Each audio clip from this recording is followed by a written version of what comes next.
What if the moment you feel most broken is actually the moment your life is about to change forever? What if the exhaustion you wake up with, the confusion you can't explain, the sense that something inside you has collapsed, is not a sign of failure, but a signal? A signal that you are entering the most dangerous phase of your life. Dangerous not because it will destroy you, but because it will destroy everything false you once believed about yourself. Imagine this clearly. You wake up each morning with a weight on your chest you can't name. The dreams you once had feel distant, unfinished, almost belonging to someone else. Relationships that mattered slipped away, not with a dramatic ending, but quietly, leaving behind questions you never got answers to. You try to stay strong, but deep down there's a hollow echo, a sense that something essential is missing. You tell yourself, maybe this is just life, maybe this is how it stays, maybe the pain is permanent. But if you are here, listening to this, understand something very carefully. You didn't arrive by accident. You are standing at the edge of a psychological threshold most people never cross. Carl Jung once said that there is no coming to consciousness without pain. He understood something deeply unsettling. Suffering is not a mistake in human life. It is the mechanism of awakening. The pain you are carrying right now is not evidence that life is punishing you. It is evidence that life is reorganizing you. You believe things are falling apart, but beneath the surface, something far more precise is happening. Life is rearranging itself for your rebirth. Every true transformation begins in darkness. A seed does not grow in sunlight. It must first be buried, cracked open, and broken beneath the soil. Only then does it push upward toward the light. In the same way, this confusion, this heartbreak, this exhaustion you feel is not the end of your story. It is the pressure required to break open the version of you that could no longer grow.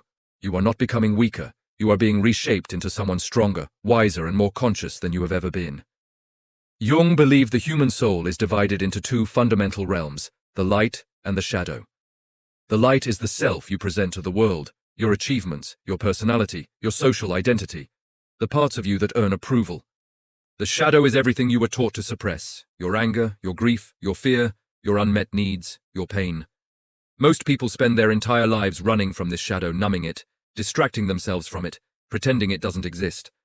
But here is the truth few are willing to face. Your shadow is not your enemy. It is the storehouse of your unlived life, and within it lies your real power. Your comeback does not begin when things start going well. It begins the moment you stop running from what hurts. Right now, you may feel lost. You may not recognize yourself anymore. The things that once excited you feel meaningless. The identity you built no longer fits, and that is not a sign that you are failing. It is a sign that your soul is calling you back to yourself. Sometimes the universe has to dismantle your old identity completely so you can finally meet who you truly are beneath it. Jung warned that until the unconscious is made conscious, it will direct your life and you will call it fate. Think about that carefully. What if the failures you experienced, the heartbreaks, the rejections, the delays were not random events, but mirrors? Mirrors reflecting beliefs you never questioned, wounds you never healed, patterns you unconsciously repeated. This phase you are in is not punishment, it is preparation. You are not being buried, you are being planted. Every sleepless night, every tear, every moment you thought you couldn't continue is doing something invisible but essential. It is watering the roots of your next self. The universe is not shouting at you right now. It is whispering. Whispering that you are closer than you think. That the breakdown you are experiencing is actually a breakthrough forming beneath the surface. When Jung spoke about individuation, he was not talking about becoming special or superior. He was describing the journey of becoming whole, integrating the parts of yourself you rejected, uniting strength with vulnerability, clarity with emotion, courage with humility. You cannot become whole by pretending everything is fine.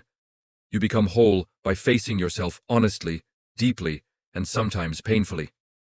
And that is exactly what this phase of your life is demanding of you. You may have been betrayed. You may have failed at something you loved. You may have lost people you thought would stay forever. But Jung understood that nothing truly meaningful is ever lost. Every ending is an invitation to rebirth. The death of your old self creates space for a higher version of you to emerge, one that is no longer driven by fear, approval, or unconscious wounds. This is why you must not run from this phase. Do not numb it. Do not silence it. Sit with the discomfort. Feel it fully. Because pain that is felt consciously transforms. And when it transforms, it no longer controls you. It strengthens you. The comeback never begins in comfort. It begins in chaos. It begins when you have nothing left to lose but your illusions. And when those illusions collapse, something real finally has room to appear. This dangerous phase continues not by destroying you, but by stripping you of everything that was never truly yours. It removes the masks you wore to survive, the roles you played to be accepted, the identities built on fear rather than truth. What remains after that stripping can feel terrifying at first. Silence, emptiness, loneliness. But this is not emptiness, it is space. Space for something authentic to take root. Jung described a period in this journey often referred to as the dark night of the soul. It is the stage where you feel disconnected from meaning, direction, even from yourself. The ego, the part of you that relied on control, validation, and certainty, begins to dissolve, and as it dissolves, panic can arise. But what is truly happening is purification. Your soul is shedding what is false so it can remember what is real. During this phase, pain reveals an unexpected intelligence. It removes the fake smiles, the fake relationships, the fake ambitions. It leaves you face to face with yourself without distractions. And when you finally see yourself without masks, something extraordinary happens. The same darkness that once frightened you begins to teach you. The same experiences that once wounded you begin to heal you. You realize that this breakdown was never a curse. It was initiation.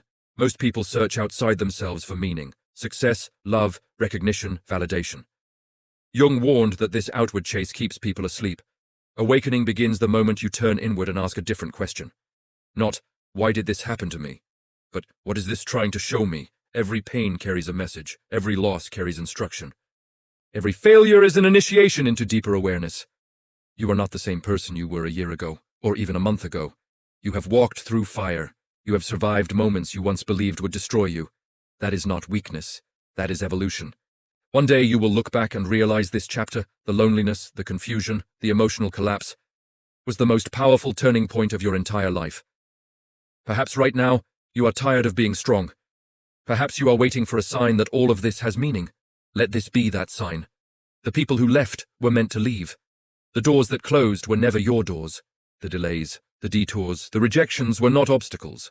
They were redirections. You are not behind. You are exactly where you need to be for the person you are becoming. Every soul that has ever experienced a great comeback first endured a great collapse. The phoenix does not rise without burning. It must be reduced to ashes before it can be reborn.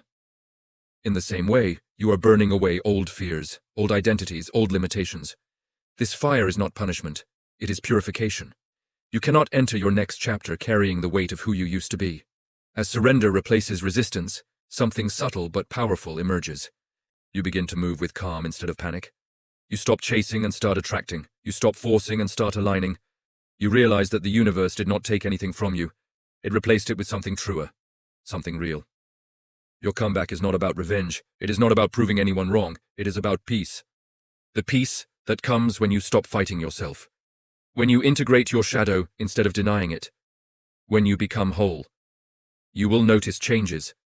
Situations that once drained you no longer have power over you. People who once hurt you lose their influence. Dreams that once felt impossible begin to feel natural.